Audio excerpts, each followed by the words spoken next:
I think failure तो मेरी life में हर दिन मैं फील करता हूँ। कोई ऐसे क्वांटम डिफाइन नहीं किया जा सकता फेलियर का। हम्म। तो बिल्कुल ऐसा नहीं, थॉट भी नहीं था कि ऑल्टरनेट करियर क्या होगा। I was like full throttle working for civil services only.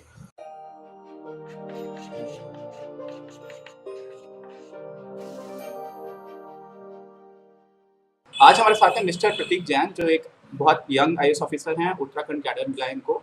और हम इनसे जानेंगे कि कैसी ट्रेनिंग होती है, उसके बाद एस्पिरेंट्स बहुत सारे ऐसे भी हैं जो सक्सेसफुल नहीं हो पाते हैं, तो उनको क्या सोचना चाहिए, उनके लिए लाइफ कैसे होनी चाहिए, और as an young IAS officer उनके क्या क्या चैलेंजेस हैं और उनका जो डेली रूटीन है वो कैसा रहता है। तो welcome Prateek on our channel, अपनी क्लास। सबसे पहले आपको बहुत बहुत बधाई। Thank you. मुझे अभी पता चला कि आपकी थोड़े दिन पहले ही शादी हुई है, उसके लिए भी आपको बहुत बधाई। तो सबसे थैंक्स पहले अलॉट। आप कहाँ से हैं, कहाँ से बिलोंग करते हैं, आपकी एजुकेशन कैसे रही, एकेडमिक बैकग्राउंड कैसा था, इस पर थोड़ा सा बताइए। तो मैं अजमेर से हूँ। I am from Ajmer in Rajasthan. Born and brought up in Ajmer only.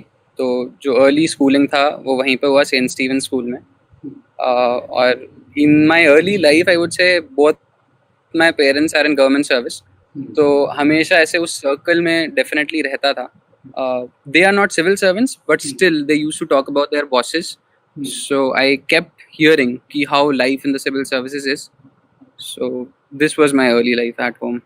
Okay, तो बहुत बचपन से आपने डिसाइड किया हुआ था कि जिन बॉसेस की पेरेंट्स बात करते थे वही बॉस बनना है एक दिन। नहीं, ऐसा तो नहीं है डिसाइड कर रखा था, but somewhere in the background of my mind this thing was also कि हाँ, सिविल सर्विसेज में life is very good and the kind of work you get on a day to day basis is of very high quality. तो वो कहीं ना कहीं दिमाग में था। दो आई डोंट थिंक ऐसे 12th तक या even after entering the college ऐसे कोई सीधा सीधा माइंडसेट था कि सिविल सर्विसेज ज्वाइन करनी ही है। तो आपने एग्जैक्टली कब से प्रिपरेशन स्टार्ट किया था और कब आपको ये स्ट्रक हुआ कि क्यों ना यूपीएससी सिविल सर्विसेज की प्रिपरेशन ठीक से स्टार्ट कर दी जाए? I would say I think at the end of second year I had made up my mind कि I would study for civil services. ऐसा इसलिए होता है बिकॉज कॉलेज में जैसे हम लोग गए vision BITS Pilani with you. तो कॉलेज में जाते ही ऐसे पीपल स्टार्ट फिगरिंग आउट कि what will be there stream of career would be. College में जाने से पहले I don't think most of us think about कि किस तरह का करियर होना चाहिए। ऑलमोस्ट सब ऐसे सोचते हैं कि इंजीनियर्स बन जाएंगे, बट कॉलेज में जाते ही this is a very big question जो आपके सामने थर्ड ईयर फोर्थ ईयर जो ऐसे पास आउट होने वाले होते हैं, they pose it in front of you कि what is your career stream. And I think first year second year is the right time to start thinking about कि आपका क्या करियर होना चाहिए। तो वहाँ पे बहुत सारे ऑप्शंस थे। आई कंपेयर्ड ऑल दी ऑप्शंस कि एमबीए करना चाहिए या फिर इंजीनियरिंग स्ट्रीम में ही जाना चाहिए या फिर सिविल सर्विसेज में जाना चाहिए या फिर कोई और गवर्नमेंट जॉब या social service. So there were many options, all are brilliant options. I ended up choosing this career line and ऐसे thankfully I got into it. Okay, आपको शायद याद नहीं होगा, अब आपने वो पॉइंट रेज किया है कि हम लोग साथ में थे बिट्स में। तो आप ही पहली बार मेरे लिए भी नोट्स लेकर के आती यूपीएससी सिविल सर्विसेज प्रिपरेशन के लिए दिल्ली से। और मेरा सिलेक्शन तो हुआ नहीं, हालांकि मैंने कॉलेज पर एक अटेम्प्ट दिया था, तो फिर मैंने डिसाइड किया इस लाइन में आ जाता हूँ। एनीवेज, तो आपको एज एन आईएएस ऑफिसर बहुत डाइवर्स लाइफ होती है। जब भी मैंने जो लोग सिलेक्ट हुए हैं उनसे बात की है, रेवेन्यू सर्विस में आपका काफ़ी एक ही स्ट्रीम है जिसमें आपको काम करना है, पुलिस सर्विस में भी उतना डाइवर्स नहीं हो सकता है। तो आप एग्जैक्टली किस डोमेन में ज़्यादा काम करना चाहते हैं और अभी तक का जो लाइफ में एक्सपीरियंस रहा है सर्विस में, वो कैसा रहा है? या जैसा कि आपने बताया कि in administrative service you get to work in different domains, but honestly ऐसा आईएएस में घुसने से पहले मैनी ऑफ अस थिंक कि I will work in the field of education और I will work in this particular field. But अंदर घुसने के बाद it's a very different experience because you get to take what comes to you rather than you choosing something जो कि probably थोड़ा higher level पे जाएंगे तो हो जाता है, but still at the entry stage और आई वुड से आप डीएम भी जब तक बन जाते हो which is like approximately for the first 8 to 10 years of your service, I don't think कि आप एक ही पर्टिकुलर स्ट्रीम पे बहुत ज़्यादा पुश कर सकते हो। ऐसा होता है हर एक डिस्ट्रिक्ट में। इट ऑल्सो डिपेंड कि उस डिस्ट्रिक्ट का क्या रिक्वायरमेंट है। हो सकता है कोई डिस्ट्रिक्ट या फिर कोई काडर एजुकेशन में ऑलरेडी अच्छा कर रहा हो सकता है कोई हेल्थ में ऑलरेडी अच्छा कर रहा हो, तो you try to work on some other stream. So ये जो चीज़ है कि किस पर्टिकुलर स्ट्रीम में काम करना चाहोगे, I don't think it's a very good question. It depends on the district और जैसे और एंड ऑन द टाइम. जैसे अभी it's like fire fighting time against the COVID. So civil services में I think every one of us are fighting against this particular thing only, and this will take आराम से 6-7 months. खत्म होने के बाद भी बहुत ज़्यादा टाइम ले लेगा. सो या, बट स्टिल अगर ऐसे मैं बोलूँ कि किसी एक पर्टिकुलर स्ट्रीम में मेरा मन है, तो मेरे ख्याल से एजुकेशन और हेल्थ, बिकॉज जस्ट बिकॉज कि इंडिया का नॉर्मल स्टेटस इन दोनों एरियाज में काफ़ी मतलब रिलेटिवली थोड़ा बुरा है. And if we work on these particular streams, I think overall development, जैसे हम सोशल डेवलपमेंट बोलते हैं, वो ज़्यादा अच्छा हो जाएगा. तो हाँ, मैं आपके इस पॉइंट को डेफिनेटली पूरा सपोर्ट करता हूँ कि हेल्थ पैरामीटर्स और एजुकेशन में बहुत पीछे हैं, और उसी थॉट प्रोसेस से हम लोगों ने भी काम स्टार्ट किया, हालांकि हमारा बहुत ही छोटे स्केल पर है. तो ये जो एक और बात आती है कि जैसे आपने बोला कि डिस्ट्रिक्ट की रिस्पॉन्सिबिलिटीज़, किसी अलग अलग डिस्ट्रिक्ट में अलग अलग तरह की रिस्पॉन्सिबिलिटीज़ ज़्यादा इंपॉर्टेंट हो जाती हैं, तो वो एक परफेक्ट जर्नलिस्ट का रोल प्ले करना पड़ता है, तो उसमें स्पेशलाइजेशन का बहुत ज़्यादा टाइम नहीं मिलता होगा आपको. तो वो कितना जल्दी ट्रांजिशन करना कितना डिफिकल्ट होता है, और वो कितना चैलेंजिंग होता है कई बार? यार आई वुड से कि हाँ, एक पर्टिकुलर फील्ड में स्पेशलाइजेशन का इतना टाइम नहीं मिलेगा, but still in the administrative service we are expose to so many different things working in the secretariat at this point of time. मैं उनको देख के ऐसा नहीं फील करता कि वो जनरलिस्ट हैं. आई रादर फील कि they are specialist in all the domains. मतलब उन्हें मैं कुछ भी दे दूंगा, दे विल डिलीवर. सो क्योंकि आप हर तरह का इतना ब्रॉड तरीके से आप इनिशियल लेवल से ही काम करना चालू कर देते हो, तो आपको जो होराइजन है वो अकॉर्डिंगली बिल्डअप हो जाता है. वो जो जनरलिस्ट और स्पेशलिस्ट वाला डिबेट है, आई डोंट ऐसे subscribe to that, because I somehow feel कि IAS people who work hard during their careers turn up like good specialist in any particular field. Right. Okay. तो जब आपने UPSC civil services के पहले कभी कोई और दूसरा अल्टरनेट करियर भी कभी सोचा था कि अगर IAS नहीं तो ये कर सकता हूँ? नहीं, मतलब ऐसे at least during the preparation time तो बिल्कुल ऐसा नहीं, थॉट भी नहीं था कि ऑल्टरनेट करियर क्या होगा. I was like full throttle working for civil services only. Probably I would have ended up in teaching because I like teaching had I not cleared civil services, but still ऐसे कोई clear frame of mind नहीं था. Okay. तो एक बहुत सारे aspirants के बीच में जो क्वेश्चन आता है वो आता है कि ट्रेनिंग को सारे जो भी ऑफिसर्स हैं वो बहुत अच्छा टाइम पीरियड कंसीडर करते हैं अपनी लाइफ का. तो ट्रेनिंग में एग्जैक्टली क्या रूटीन रहता था, आप लोग क्या सीखते थे, और क्या चीज़ ऐसी थी जो ट्रेनिंग ने आपको पहले के प्रतीक से बाद के प्रतीक में कन्वर्ट कर दिया? I think discipline forms a very important part of training at Labasna. बहुत ही ज़्यादा डिसिप्लिन्ड तरीके से रहना पड़ता है. काफ़ी सारे अच्छे एटिकेट्स होते हैं जो सीखने को मिलते हैं. For example, like you are asking about the routine जो हम लोग फॉलो करते थे. तो let's begin at like 6 in the morning. तो हमारा फॉल इन टाइम होता था in the morning at 6:05. This was the fall in time for PT in the morning. तो कभी PT होता था, रनिंग भी होता था, योगा भी होता था. तो दीज वर डिफरेंट एक्टिविटीज जो हमें कर सकते थे. वी वर गिवन ऑप्शंस इनमें से कुछ चूज करने के लिए. बट स्टिल जब 6:05 AM पे फॉल इन होता था तो उससे पहले शेव करके जाना होता था. उससे पहले ऐसे हम वेल ग्रूम्ड अप दिखने चाहिए थे PT में जाने से पहले.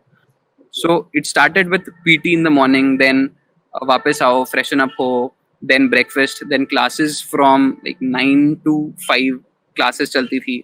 उसके बाद कोई ना कोई कल्चरल एक्टिविटी या कोई ना कोई स्पोर्ट्स एक्टिविटी 5 PM के बाद भी हमारा टाइम कंज्यूम करती थी.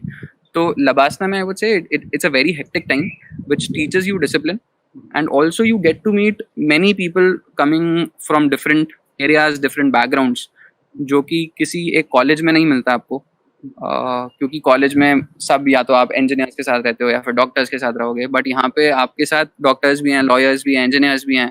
सो people from all the fields. So उससे काफ़ी ऐसे एक दूसरे के साथ में रहने की वजह से भी बहुत ज़्यादा लर्निंग एक्सपीरियंस डेराइव होता है. और सीखने को बहुत कुछ है लबासना में, अगर आप खुद से कुछ सीखना चाहें. जैसे I am a very big sports enthusiast, तो मैं हमेशा सोचता था कि कुछ ना कुछ ऐसे नए स्पोर्ट्स सीखने की मेरे को शौक है. मतलब ऐसे I want to learn new sports. तो लबासना में जाती ही my target was to learn tennis and horse riding. तो Okay. I worked hard on it, और अल्टीमेटली मेरे 10 months के लबासना के टाइम पे I became a very good horse rider Great. And a very good and a Okay. decent tennis player. Okay. So I think this is the major difference between the Pratik before Labasna and Pratik after Labasna. कि I got to learn two sports जो कि ऐसे normally आपको कहीं और सीखने को नहीं मिलते, या सीखना थोड़ा difficult होता है. आपने स्पोर्ट्स की बात की, मुझे याद है कि कॉलेज में भी आपने एक बार स्टेज पे गाना गाया था, तो सिंगिंग में भी आपका इंटरेस्ट तो रहा है, उसको लेकर के लवासना में कुछ किया क्या? जी हाँ, लवासना में सिंगिंग भी किया है, डांस भी किया है, ड्रामेटिक्स भी किया है. तो आई थिंक स्कूल में भी मेरा ऐसा ही रहता था बचपन से ही. इनफैक्ट स्कूल में, कॉलेज में भी यू मस्ट हैव सीन कि I use to be like I used to take part in almost all the activities. तो लबासना में भी आई कंटिन्यूड दैट. स्पोर्ट्स में भी पार्ट लिया, ड्रामा भी किया, सॉन्ग्स भी किए, डांस भी किया स्टेज पे. सो इन दैट वे अगर इंजॉय करना चाहो तो LBSNAA is a very fun time, जब जहाँ पे आप जाके बहुत सारी चीज़ें, अलग अलग चीज़ें एक ही स्टेज पे सब लोगों के सामने कर सकते हो. एक और परसेप्शन है बहुत सारे लोगों के बीच में कि आईएएस और आईपीएस ऑफिसर्स को क्योंकि रूरल एरियाज में पोस्टिंग मिलती है, स्पेशली जो स्टार्टिंग का करियर रहता है, तो वर्क लाइफ बैलेंस करना कितना आसान हो जाता है. एक तो आपने बोला जैसे कि आपको हर टाइम पर अवेलेबल रहना है, तो ये खुद में बहुत ही बड़ा चैलेंज है क्योंकि पूरे जो भी आपका जुरिस्डिक्शन है वहाँ पर कुछ भी प्रॉब्लम आएगी तो आपको वहाँ पर पहुँचना पड़ेगा. तो इस सब के बीच में फैमिली को मैनेज करना, फैमिली के साथ में रख पाना और बच्चों के एजुकेशन का काम कर पाना, वो कितना डिफिकल्ट होता है? आई वुड से कि हाँ, इनिशियल पीरियड में आपकी पोस्टिंग कहीं भी हो सकती है, not necessarily in rural areas, but हाँ कई बार आप एकदम रूरल एरियाज में रहते हो, जैसे आई एम इन उत्तराखंड, तो हमारी हिली एरियाज में कहीं भी पोस्टिंग हो जाती है तो you get disconnected from the rest of the world, you feel so. But still काम इतना रहता है कि यू डोंट फील कि आपके पास अगर अपन काम करना चाहें तो आई डोंट थिंक कि पर्सनल टाइम का कुछ ऐसे स्कोप रहता है. So in services like IAS and IPS and even the other civil services, I feel कि आप जितना काम करना चाहो आपको खुद को मिलेगा. इट डिपेंड्स ऑन यू कि आप कितना इनिशिएटिव लेना चाहते हो. तो जैसे आईएएस में डेवलपमेंट का इतना स्कोप है इंडिया में, सो अगर हम चाहें तो अलग अलग एरियाज में डेवलपमेंट पे काम कर सकते हैं. ऑफ कोर्स जो भी गवर्नमेंट स्कीम चल रही है उसी स्कीम का इम्प्लीमेंटेशन करेंगे, बट स्टिल बहुत सारे जगह में एंगेज रह सकते हैं. सो काम बहुत ज़्यादा है, इसलिए जब भी अकेला होता हूँ I don't feel that loneliness, क्योंकि काम रहता है तो कहीं ना कहीं से ऐसे वो that is set aside.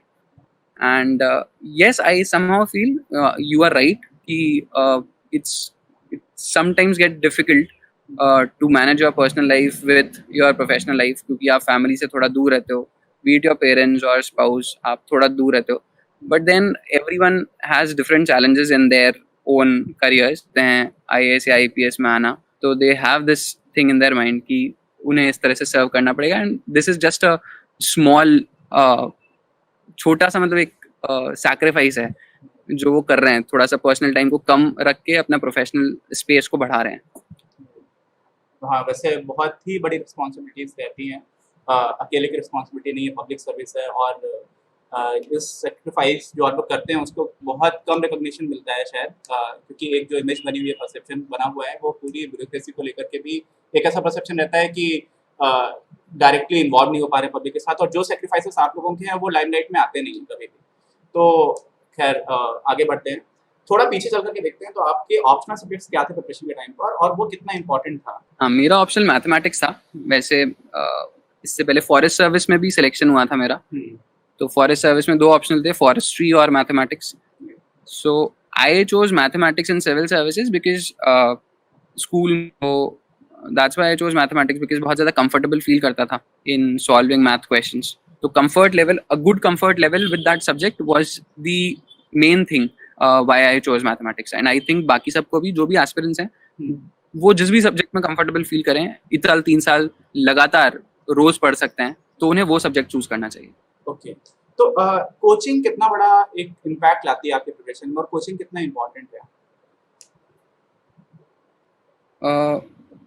Coaching मुझे नहीं लगता आज इतना ज़्यादा इम्पोर्टेंट है.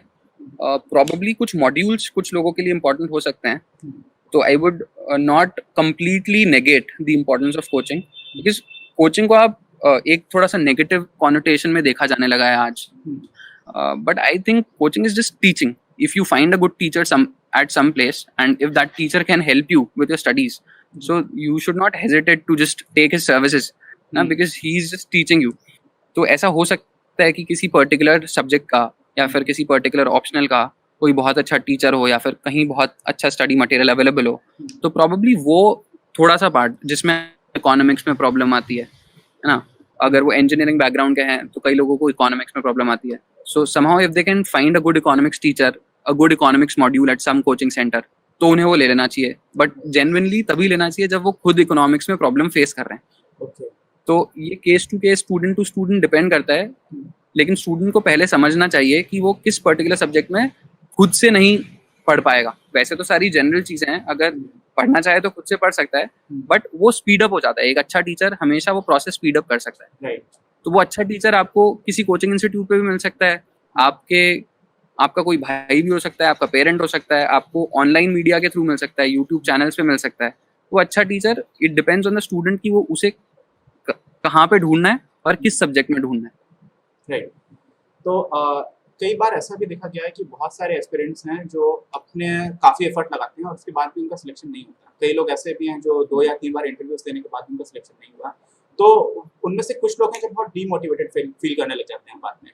तो उनको आपका क्या सजेशन है, क्योंकि ऐसे बहुत सारे लोग, उनके पास बहुत नॉलेज है, उन्होंने भी बहुत एफर्ट्स लगाए हैं, तो आप क्या कहना चाहेंगे कि अगर आईएएस नहीं हुआ या कोई भी सर्विस में सिलेक्शन नहीं हुआ, यूपीएससी सिविल सर्विस में, तो उनको क्या करना चाहिए लाइफ में?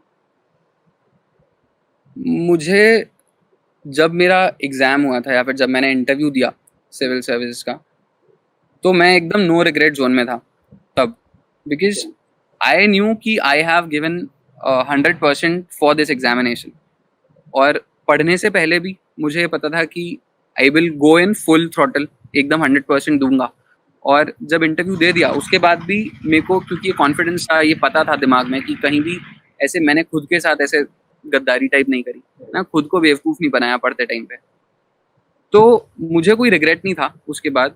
ऑब्वियसली सिलेक्शन हुआ तो बहुत ज़्यादा खुशी फील हुई, बट आई थिंक रिग्रेट नहीं था. इसका बहुत बड़ा रीज़न ये भी है कि I felt very satisfied to learn. ये पढ़ाई नहीं मुझे जो इंसान बना दिया. आप तो जैसे बोले थे कि लबासना के बाद मेरे में क्या डिफरेंस था, मुझे लगता है कि पढ़ाई करने से पहले और पढ़ाई करने के बाद में एकदम ट्रांसफॉर्मेशन आ गया. जो प्रतीक था वो शायद वो पढ़ते पढ़ते ही प्रतीक बदल गया, क्योंकि उस पढ़ाई की वजह से आप एक अच्छे इंसान बन जाते हो, एक अच्छे सिटीजन बन जाते हो. तो मुझे लगता है कि आपका दिमाग इतना खुल जाता है और वो पढ़ते पढ़ते भी आप में इतना कॉन्फिडेंस जनरेट होता है कि आप किसी भी फील्ड में उसके बाद भी जो भी आपको करने का मन हो वो आप आराम से कर सकते हो. मैं बिल्कुल एग्री करता हूँ आपकी इस बात से. मैं लवासना तो नहीं जा पाया, लेकिन मुझे भी ऐसा लगता है कि सारे ही लोगों को यूपीएससी सिविल सर्विसेज की एंट्रेंस की प्रिपरेशन बहुत अच्छे से करनी चाहिए, क्योंकि डेफिनेटली बहुत डाइवर्स सिलेबस रहता है और बहुत अच्छा आपका एक पर्सपेक्टिव बन जाता है बहुत सारे एरियाज को लेकर के. तो एक क्वेश्चन ये भी आता है कि जैसे आपको लोग देखते हैं तो आपकी एजुकेशन पहले से अच्छी रही, फिर आप बैट्समैन गए, वो भी एक अच्छा इंस्टीट्यूट कंसिडर किया जाता है, और उसके बाद फिर आप आईएएस बन गए. तो क्या कई लोगों का परसेप्शन होता है कि इन लोगों की लाइफ में तो कभी फेलियर्स आए नहीं, और अगर आए तो फिर ये लोग, इनको कभी कुछ ऐसा करना नहीं पड़ा. तो आपकी लाइफ में कभी ऐसा कुछ हुआ कि आपने कभी खुद को डिमोटिवेटेड या कभी ऐसा लगा कि ये तो बहुत बड़ा फेलियर हो गया लाइफ में, और उससे खुद को कैसे मोटिवेटेड रखा उस टाइम पर खुद को? आई थिंक फेलियर तो मेरी लाइफ में हर दिन मैं फील करता हूँ. कोई ऐसे क्वांटम डिफाइन नहीं किया जा सकता फेलियर का. मुझे लगता है कि सिविल सर्विसेज में फेल होना लोगों को बहुत बड़ा फेलियर लगता है.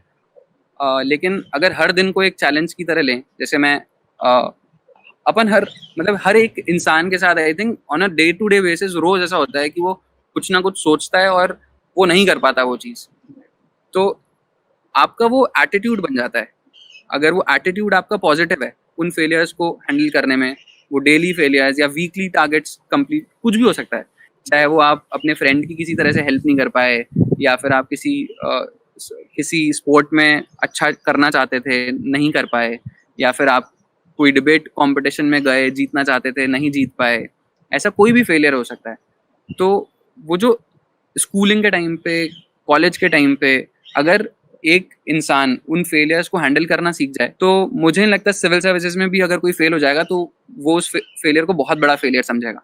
तो it just depends on the persons attitude कि वो अपने फेलियर्स को और सक्सेसेस को किस तरह से डील करता है। I should take the other positive out from it, so that आगे का हम जो भी कुछ करना चाहें वो उससे ज्यादा बेहतर तरीके से करें। थैंक यू वेरी मच प्रतीक, आपने हमारे लिए इस टाइम पर टाइम निकाला। और बहुत सारे लोग हैं जिनको डायरेक्टली क्वेश्चंस नहीं मिल पाते हैं, जिनको ऑथेंटिक सोर्स से नहीं मिल पाता है। खुद एक आईएएस ऑफिसर जब ये बताता है तो लोगों पर एक अलग तरह का इम्पैक्ट पड़ता है। मैं बहुत दिल से आपको शुक्रिया अदा करता हूँ कि आपने हमारे लिए टाइम निकाला। आगे कभी भी कुछ इस तरह के क्वेश्चंस आएंगे जो पर्टिकुलरली आप जैसे लोग जो सर्विस में हैं वो आंसर कर पाएँ, तो मैं आपके पास फिर से आऊँगा और उम्मीद करता हूँ कि आप हमारी फिर से इसी तरह से मदद करेंगे। और साथ में इस टाइम पर आप लोग जो सेक्रीफाइस कर रहे हैं कोविड-19 के बीच में, मैं आप लोगों को पूरी शुभकामनाएँ भी देता हूँ और उम्मीद करता हूँ कि आप लोगों के एफर्ट्स से बहुत जल्दी ही हमारा देश इस सारी समस्या से बाहर निकल जाएगा। Thank you very much. Thank you.